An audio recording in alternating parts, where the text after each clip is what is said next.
this is my Austin 7 since at the current stage I'm at. I've just sprayed it and I've got quite a lot more rubbing down to do, and I've got to polish up with wax. You can see the back panel, that's almost finished now.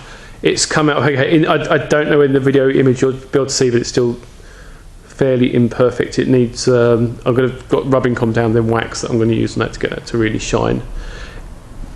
The whole car's sprayed with cans. Basically, a friend of mine who's an aircraft engineer got me, it was a 2-pack aircraft primer for the aluminium to actually etch into the aluminium.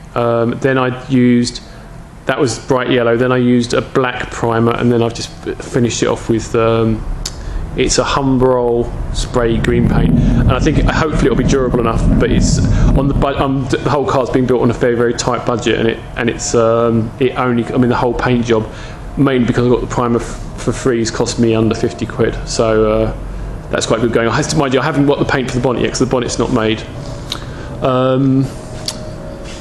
These are the doors. Unfortunately, this is obviously in the painted state. Since the last video, I've put all the linings on, I've put the trimmings on. These are all aluminium. The basic door's made up with obviously the ash frame, which is in another video. The aluminium skin, an aluminium inner, and then there's just basically a strip that runs all the way around. And it's just I put this on with a bit of filler to fill in the joints, and that's it. And hopefully the paint won't separate. The two pieces of aluminium won't separate, won't break the paint. But I think it looks okay. Even if it does, maybe I think it'll be all right. Also, I've made most of the transmission cover. There's a little sliding opening there, if I can open it, for the grease nipple on the prop shaft. I've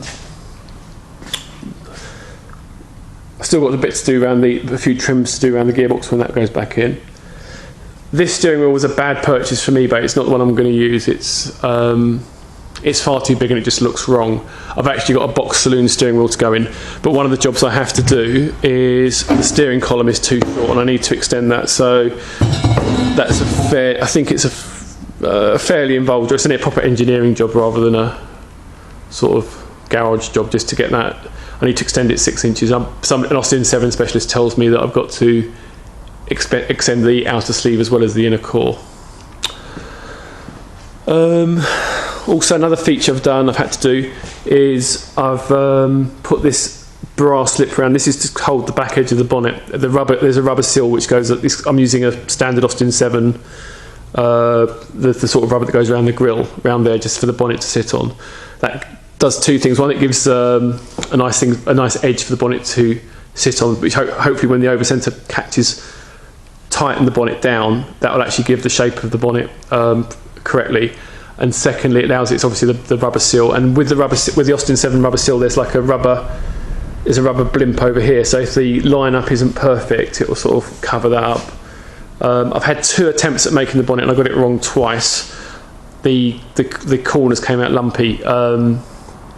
Basically, it's a moderately complicated shape because it's cone shaped, because the curve on the front of the grille is different from the curve on the bulkhead, so it's slightly conical. So it's not quite so easy, but again, I'm going to have to get someone else to do it. So it's just beyond my ability to get it to look right. So I've got a fairly high aspiration for standard, and that just didn't work out. Coming round to the front, I've got this. That was quite a good eBay purchase. I got 2 number plates for about 15 quid off eBay, vintage number plates, and I've actually just made stays, and they sort of mount to the bottom of the radiator. That front one mounts to the bottom of the radiator. The back one mounts to the spare wheel, but that's not on the car at the moment. So that's a front profile of the car. The mudguard stays are made out of steel. It's about 27mm by 4mm or something like that.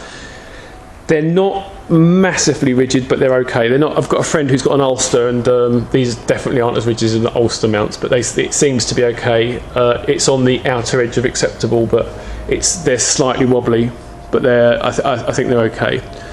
The headlights are another eBay purchase. That was an absolute bargain. I think I got those for about I think it's 27 quid, and they're 1949 Hillman headlights. They're not quite right, but they'll do for the time being, and it helps me keep my car on a fairly tight budget. So coming round, this is just the other side of the car.